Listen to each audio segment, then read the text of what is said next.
Hello everyone, welcome to my YouTube channel grow with KC. मेरे channel पर आपको रोज़ नई नई जॉब वैकेंसीज़ की जानकारी दी जाती है। तो अगर आपको नौकरी की तलाश है तो चैनल को सब्सक्राइब कर लीजिए। आज की वैकेंसी आई है high court of Himachal Pradesh की तरफ से। चलिए बात करते हैं इसके बारे में। इन्होंने एडवर्टीजमेंट रिलीज़ किया था 11 अप्रैल को। स्टेनो की पोस्ट पे इन्होंने यहाँ पे वैकेंसी निकाली है और इसके लिए आपको ऑनलाइन एप्लीकेशन फॉर्म फिल करने होंगे, जिसके लिए इन्होंने ये दो वेबसाइट्स दी हुई हैं। इनको मैं आपको डिस्क्रिप्शन बॉक्स में भी दे दूँगी, तो आप वहाँ से भी इन पे जाके अप्लाई कर सकते हैं। 16 अप्रैल से आपके फॉर्म फिल होना स्टार्ट हो चुके हैं और लास्ट डेट अप्लाई करने की 16 मई है। तो जल्दी से इसके लिए आप अप्लाई कर देना। स्टेनोग्राफर ग्रेड 3 की पोस्ट पे यहाँ पे वैकेंसीज निकली हैं। अब देखते हैं इन्होंने क्या क्या इंपॉर्टेंट इन्फॉर्मेशन इसके बारे में दी हुई है। स्टेनोग्राफर ग्रेड 3 यानी कि ग्रुप सी की आपकी वैकेंसी है। टोटल यहाँ पे आपकी 52 पोस्ट होने वाली है। पे लेवल 6 यहाँ पे आपको मिलने वाला है, यानी कि आपकी सैलरी 25,600 से लेके 81,200 तक हो सकती है। मोटा मोटी आपको मिला के यहाँ पे जो है पर मंथ की 50,000 से ऊपर सैलरी यहाँ पे देखने के लिए मिलेगी। अब यहाँ पे आपकी एजुकेशन क्वालिफिकेशन के बारे में बात कर लेते हैं। आपने ग्रेजुएशन डिग्री की होनी चाहिए फ्रॉम अ रिकॉग्नाइज यूनिवर्सिटी। बस यहीं पे आपकी यही इसमें यहाँ पे आपकी क्वालिफिकेशन मांगी गई है कि आप ग्रेजुएट होने चाहिए। किसी भी सब्जेक्ट से आपने ग्रेजुएशन की हुई हो तो आप इसके लिए अप्लाई कर सकते हैं। साथ में आपकी जो है 80 वर्ड पर मिनट की इंग्लिश स्टेनोग्राफर की स्पीड यहाँ पे आपकी होनी चाहिए। और साथ में आपका टाइपिंग टेस्ट भी यहाँ पे होगा, जिसके लिए आपकी इंग्लिश में 40 वर्ड पर मिनट की टाइपिंग स्पीड होनी चाहिए।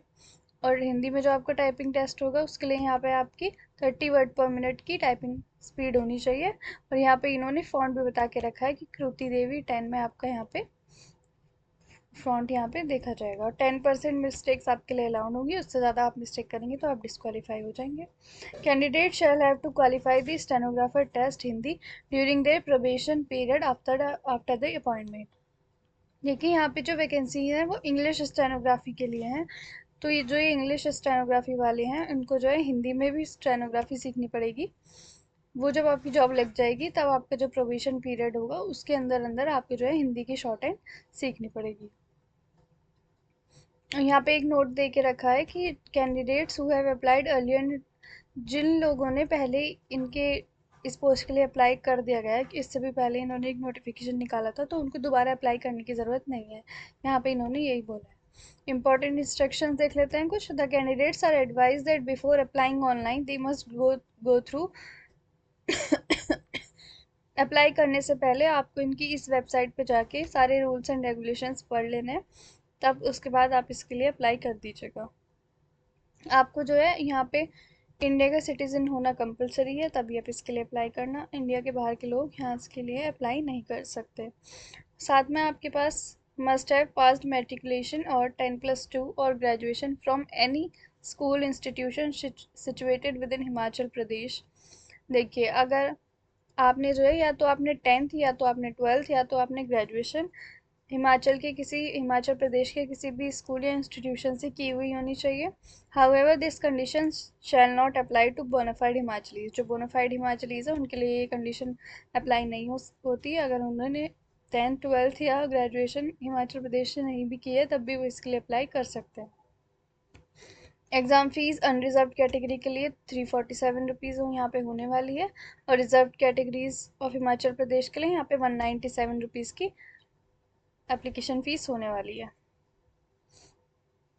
एज रिलैक्सेशन देख लेते हैं। यहाँ पे अनरिजर्व्ड और ईडब्ल्यूएस कैटेगरी के लिए आपकी एज जो है वो 18 ईयर्स से 45 ईयर्स के बीच होनी चाहिए। और reserve categories of Himachal Pradesh के लिए आपकी एज जो है 18 ईयर्स से 50 ईयर्स के बीच होनी चाहिए। और जो हिमाचल प्रदेश के गवर्नमेंट एम्प्लॉयज़ हैं उनकी एज भी 18 ईयर्स से 50 ईयर्स होनी चाहिए। जो आपके एप्लीकेशन फॉर्म होंगे वो सिर्फ और सिर्फ ऑनलाइन मोड में ही भरे जाएंगे, किसी और मोड में आपके एप्लीकेशन फॉर्म नहीं भरे जाएंगे। The eligible candidates will only be inform through SMS alerts और ईमेल। आपको जो है आपको जो भी जानकारी एप्लीकेशन फॉर्म के बाद दी जाएगी अबाउट द एग्जामिनेशन या फिर टेस्ट स्केड्यूल, जो भी आपको इन्फॉर्मेशन दी जाएगी वो आपको SMS या फिर ईमेल के थ्रू दी जाएगी। तो आप एप्लीकेशन फॉर्म फिल करते हुए वही नंबर और वही ईमेल डालें जो कि हमेशा एक्टिव रहता है, और टाइम टू टाइम उसको चेक करते रहें। अब देखते हैं और क्या इन्होंने बहुत बात बोली। ये यहाँ पे इन्होंने डिटेल्स दी हैं कि आपको एप्लीकेशन फॉर्म फिल करते हुए क्या क्या चीज़ें अपलोड करनी होंगी। आपको अपना पासपोर्ट साइज फ़ोटो अपलोड करना होगा, कैसे अपलोड करना होगा ये डिटेल उन्होंने दी है। साइन अपलोड करने होंगे आपको, अपने मैट्रिक सर्टिफिकेट अपलोड करना होगा एज प्रूफ के लिए, और बाकी जो डॉक्यूमेंट्स हैं आपके वो आपको यहाँ पे अपलोड करने होंगे। इसका एक टेस्ट होता है, एग्ज़ाम कंडक्ट कराते हैं पहले, आपका एमसीक्यू टेस्ट होता है, ऑनलाइन ये आपका एग्ज़ाम होता है। उसके बारे में डिटेल्स यहाँ पे नहीं दी गई है, लेकिन मैं आपको बता देती हूँ कि उसमें आपसे एमसीक्यू टाइप के क्वेश्चंस पूछे जाते हैं और उसमें आपसे इंग्लिश, रीजनिंग और जनरल अवेयरनेस के क्वेश्चंस पूछे जाते हैं। मैथ्स आपसे नहीं पूछी जाती। 0.25 मार्क्स की वहाँ पे नेगेटिव मार्किंग आपको देखने के लिए मिलती है। उसके बाद आपका शॉर्ट हैंड का टेस्ट होता है। बस यही इसके दो प्रोसीजर हैं, इसके अलावा आपको कोई भी टेस्ट वहाँ पे नहीं होता। तो बस यही थी इसके बारे में सारी इंपॉर्टेंट इन्फॉर्मेशन। तो आप इसके लिए अप्लाई कर सकते हैं। अप्लाई लिंक मैं आपको डिस्क्रिप्शन बॉक्स में दे दूँगी। नोटिफिकेशन पीडीएफ का लिंक भी मैं आपको वहाँ पे दे दूँगी, तो आप वहाँ से इसको डाउनलोड करके आराम से नोटिफिकेशन को सही से पढ़ सकते हैं। और इसकी ऑनलाइन ऑफिशियल वेबसाइट की लिंक भी मैं आपको डिस्क्रिप्शन में दे दूँगी, तो वहाँ से आप इसको सब कुछ देख सकते हैं। फिर भी अगर आपको कोई डाउट आता है तो आप कमेंट सेक्शन में भी मुझसे पूछ सकते हैं। और वीडियो अच्छी लगी हो तो लाइक कर दीजिए और चैनल को सब्सक्राइब कर लीजिए।